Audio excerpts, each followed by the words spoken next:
노란봉투법, 결국 국회를 통과했습니다. 하지만 이 법이 가져올 파장은 결코 단순하지 않습니다. 노동계는 수십 년 동안 이 법을 염원이라 부르며 통과를 기다려왔습니다. 그러나 재계와 기업들은 정반대의 목소리를 냅니다. 이 법 때문에 기업들이 한국을 떠날 수 있다는 우려까지 나오고 있습니다. 노동자와 기업, 어느 쪽의 시각이 옳은 걸까요? 노란봉투법의 핵심은 두 가지입니다. 첫째, 하청 간접 고용 노동자도 직접 교섭에 참여할 수 있도록 했다는 점. 둘째, 파업에 나선 노동자에게 기업이 손해배상 청구를 제한하도록 한 점. 노동계는 뒤늦게나마 역사적인 진전이라고 평가하고 있지만 재계는 노사 갈등과 법적 분쟁이 더 커질 것이라고 강하게 반발하고 있습니다.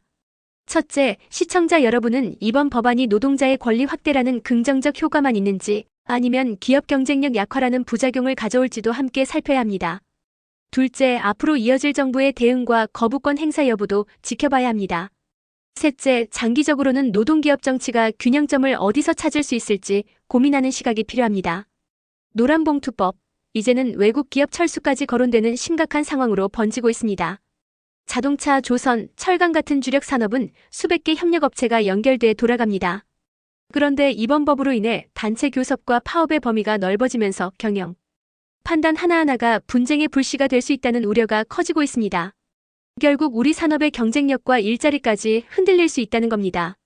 첫째, 투자 결정이나 구조조정 같은 일반적인 경영 판단조차 파업 사유가 될 수 있습니다. 둘째, 주한 미국산 공회의소는 이미 노란봉투법의 부정적 영향을 공식적으로 경고했습니다. 셋째, 주한 유럽산 공회의소는 아예 한국 철수 가능성까지 언급하며 강한 불신을 드러냈습니다. 정부는 6개월의 유예기간을 두고 보완책을 마련하겠다고 했지만 노사 간 접점을 찾지 못하면 내년 봄 춘투부터 극심한 혼란이 예상됩니다. 첫째, 시청자 여러분은 이번 법의 긍정적 측면뿐 아니라 산업 전반의 리스크를 동시에 바라봐야 합니다. 둘째, 기업과 노동계는 법적 충돌을 최소화할 수 있는 현실적 합의점을 서둘러 찾아야 합니다. 셋째, 정부는 보완책을 형식적으로 내놓는데 그치지 말고 글로벌 투자 환경에 미칠 영향을 구체적으로 검토해야 합니다. 대통령은 대미 투자를 강조하며 원팀을 말했습니다. 그런데 정작 기업들의 발목을 잡는 건 노란봉투법입니다. 수정은 없다, 예정대로 처리한다. 이 말이 주는 의미는 너무나 무겁습니다. 대미 투자를 확대하겠다는 말은 분명 반가운 소식입니다. 하지만 정작 기업들이 안도하지 못하는 이유가 있습니다. 바로 노란봉투법 때문입니다. 투자를 늘리자고 한쪽에서는 말하지만 다른 한쪽에서는 기업의 부담을 키우는 법안이 예정대로 처리된다는 겁니다. 기업인들은 성과를 만들어달라는 요구와 동시에 배상 위험을 떠안으라는 압박까지 받는 현실에 놓여 있습니다. 첫째, 대통령은 대미 투자를 강조하며 기업 총수들과 원팀을 외쳤습니다.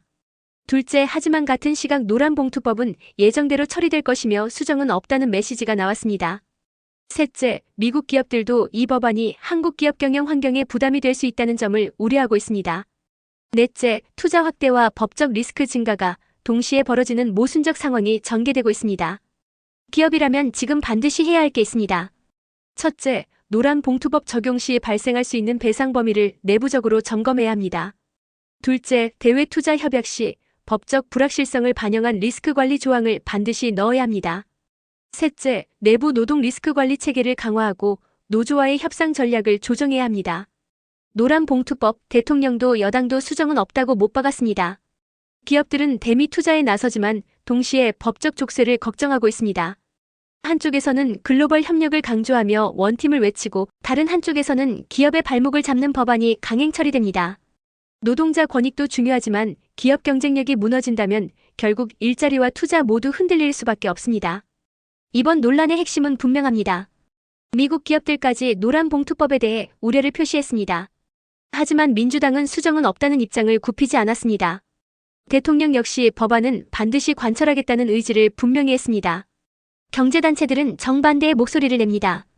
글로벌 스탠더드는 법으로 강제하는 게 아니라 노사가 충분히 협의해 해결하는 것이라는 겁니다.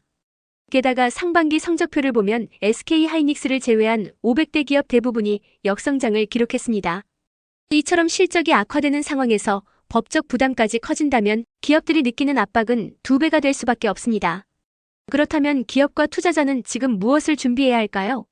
먼저 노란봉투법이 실제로 통과되었을 때 배상 책임이 어디까지 확대될 수 있는지 시뮬레이션해야 합니다. 다음으로 해외 투자나 수출 계약을 체결할 때 법적 리스크를 분산시킬 수 있는 조항을 반드시 추가해야 합니다.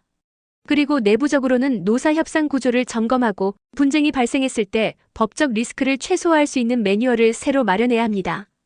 이 세 가지 준비만으로도 불확실한 상황을 조금 더 안정적으로 넘길 수 있습니다. 상반기 우리 기업들이 이익을 냈다고요?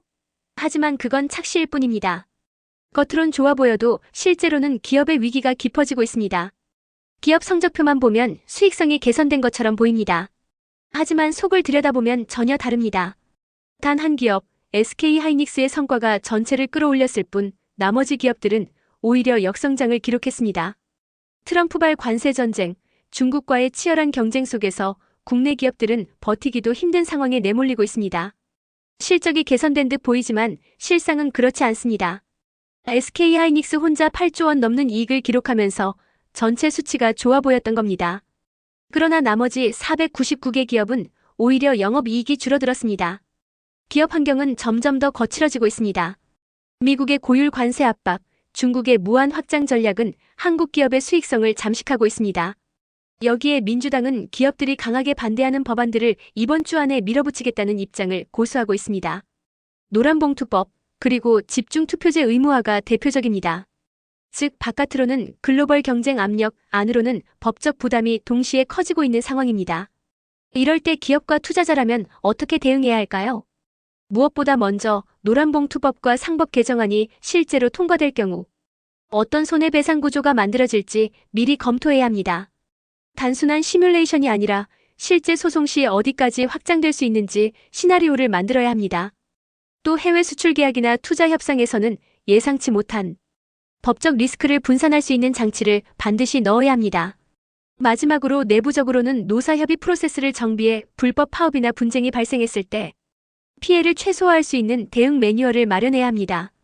이 준비가 되어 있어야만 세계 경쟁 속에서도 버틸 힘을 확보할 수 있습니다. 한국 경제를 흔드는 법, 노란봉투법. 지금 국회에서 밀어붙이고 있습니다. 기업들은 경고합니다. 이대로라면 한국 투자가 무너질 수 있다고. 경제계는 국회를 찾아 일방적인 법안 처리만은 피해야 한다고 호소했습니다. 하지만 국회는 심도 있는 논의 없이 노동계의 요구만 반영하며 속도를 내고 있습니다. 국민의힘은 저지를 위해 필리버스터까지 예고했지만 법안은 이미 상임위를 통과했습니다. 문제는 여기서 끝나지 않습니다. 유럽 기업들이 철수를 경고한 데 이어 이제는 미국 기업들까지 한국 투자를 줄일 수 있다고 나선 겁니다. 노란봉투법을 둘러싼 파장은 국내에만 그치지 않습니다. 이미 한국에 진출한 유럽 기업들은 투자 철수를 언급했습니다. 오늘은 미국 기업들이 직접 목소리를 냈습니다. 한국 시장에 대한 투자 규모를 줄일 수밖에 없다고 경고한 겁니다. 경제육단체도 기자회견을 열고 강하게 반발했습니다. 기업 활동이 제약받는 나라에선 장기적인 투자가 불가능하다는 겁니다.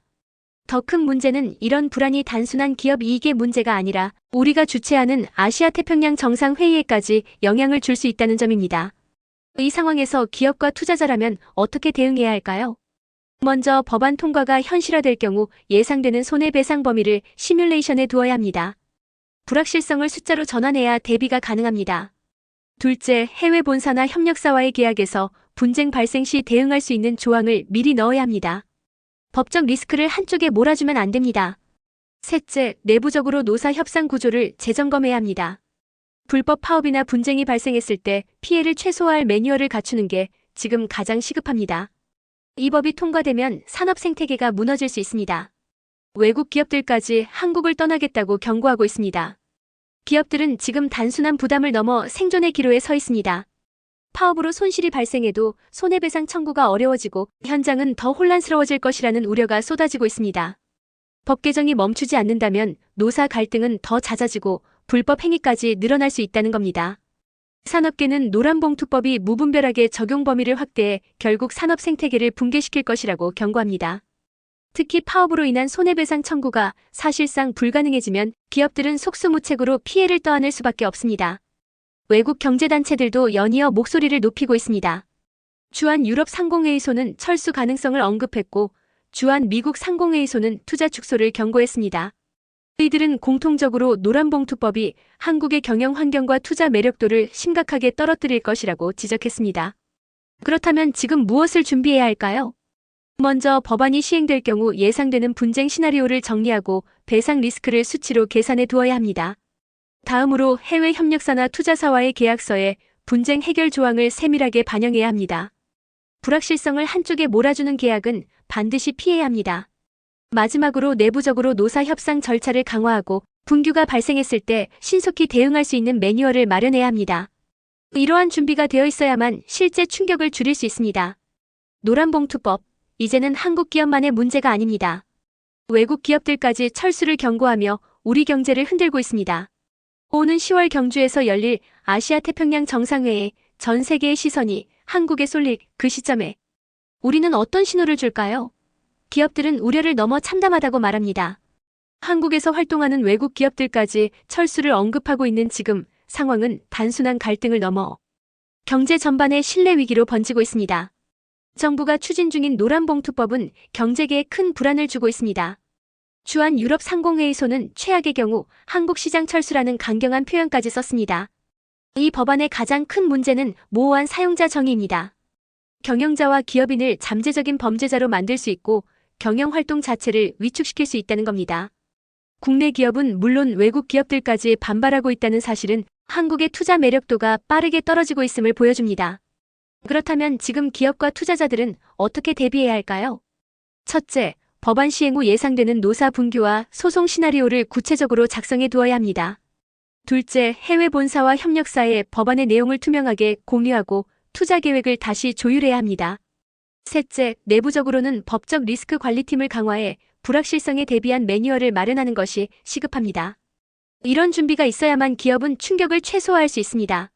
노란봉투법, 이제는 한국만의 문제가 아닙니다. 글로벌 기업들까지 철수를 경고하며 긴장감이 고조되고 있습니다. 교섭 상대가 불분명한 상황에서 협상을 거부했다는 이유만으로 기업이 형사처벌 위험에 직면한다면 어떻게 될까요? 기업들은 경영활동 자체를 위축시킬 수밖에 없고 최악의 경우 한국 시장을 떠날 수 있다고 경고합니다. 지금 경제계의 걱정은 단순한 불안이 아니라 현실적인 고민이 되고 있습니다. 노조법 2조 개정안, 이른바 노란봉투법의 사용자 정의가 모호하다는 점이 핵심 논란입니다. 이 조항 때문에 책임 범위가 무한대로 확대될 수 있다는 우려가 쏟아지고 있습니다. 유럽 상공회의소 관계자는 법안이 추진되면서 한국 투자 유치가 막힐까봐 민감해진 상황이라고 밝혔습니다. 더 나아가 미국과 독일 상공회의소도 공식 입장을 준비 중입니다. 이미 우려가 유럽을 넘어 미국, 독일로 확산되는 겁니다. 미국 상공회의소는 노조가 무분별하게 노동쟁의를 벌일 가능성이 크다고 경고했습니다. 이 상황에서 기업과 투자자가 준비해야 할 것은 분명합니다. 첫째, 법안 시행 시 어떤 분쟁과 책임 범위가 발생할 수 있는지 내부 시나리오를 반드시 검토해야 합니다. 둘째, 해외 본사 및 투자사와 긴밀히 협의해 한국 법적 환경의 변화를 공유하고 투자 전략을 재조정해야 합니다. 셋째, 노사 협상 구조를 다시 정비하고 불확실한 상황에서도 경영을 이어갈 수 있는 위기 대응 매뉴얼을 구축해야 합니다. 이 준비가 되어 있어야만 글로벌 기업의 신뢰를 잃지 않을 수 있습니다. 노란봉투법, 드디어 국회 상임위를 통과했습니다. 국내 경제계는 참담하다는 표현까지 쓰며 강하게 반발하고 있습니다. 기업들은 지금 단순한 걱정을 넘어 극도의 혼란을 호소하고 있습니다. 규제가 잇따라 쏟아지고 관세까지 불투명한 상황에서 기업 스스로 발목을 잡히는 건 아닌지 우려가 커지고 있습니다. 한국 경제 현장이 느끼는 감정은 분명 위기 그 자체입니다. 경제계는 긴급 성명문을 내고 여당 주도의 노조법 개정안 단독 처리를 참담하다고 표현했습니다. 경제 8개 단체는 공동 입장에서 기업 활동을 옥죄는 규제가 이어진다면 혼란이 극대화될 것이라고 비판했습니다. 또 관세 불확실성 속에서 한국이 자승자박하는 건 아닌지 안타깝다는 지적도 이어졌습니다. 경제단체와 13개 업종단체는 기자회견을 열어 노조법 개정 중단을 촉구할 예정입니다. 하지만 법안은 이미 국회 상임위를 통과하며 현실로 다가오고 있습니다. 그렇다면 기업들은 무엇을 준비해야 할까요? 첫째, 노조법 개정으로 확대될 수 있는 손해배상 범위와 분쟁 발생 가능성을 정밀하게 검토해야 합니다. 둘째, 업종별로 예상되는 규제 영향을 수치화해 투자 채용 계획을 다시 조정해야 합니다. 셋째, 정부와 국회에 업계의 목소리를 전달할 수 있는 공동 대응 창구를 마련하는 것도 필요합니다. 이런 준비 없이는 불확실성이 커질수록 피해는 기업이 고스란히 떠안을 수밖에 없습니다. 노란봉투법, 국회 상임위를 통과했습니다. 기업들은 참담하다고 말하지만 정부는 오히려 이것이 진짜 성장법이라고 주장합니다. 한쪽에서는 노동자의 권리를 보장해야 한다고 외치고 다른 한쪽에서는 기업 경쟁력이 무너질 수 있다고 경고합니다. 노동자와 기업 모두가 불안한 이 상황, 우리는 무엇을 준비해야 할까요? 이번 개정안의 핵심은 사용자 정의를 넓히는 데 있습니다. 원청 기업이 하청 노동자 문제까지 책임져야 하고 하청 노동자들도 원청과 직접 교섭할 수 있습니다. 또 노동쟁의의 범위가 확대돼 근로조건 변경이나 사업장, 이전 같은 경영 전반의 사안에서도 파업이 가능합니다.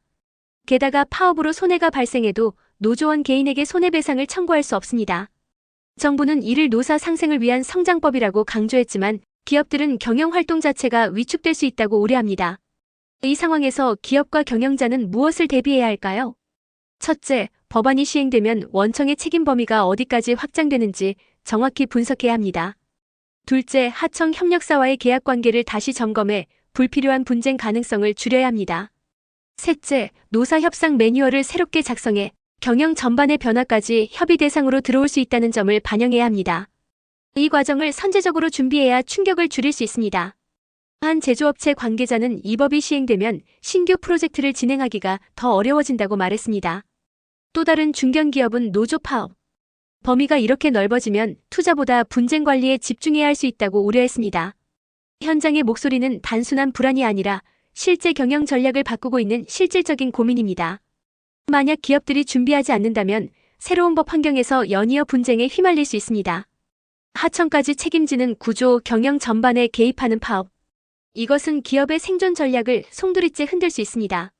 지금 준비하지 않으면 투자와 성장보다 분쟁과 리스크 관리가 일상이 될 겁니다. 이제는 기업과 투자자 모두가 노란봉투법의 변화를 직접 점검해야 합니다. 이 영상이 도움이 되셨다면 주변에 공유해 주십시오. 더 많은 사람들이 알아야 대비가 가능합니다.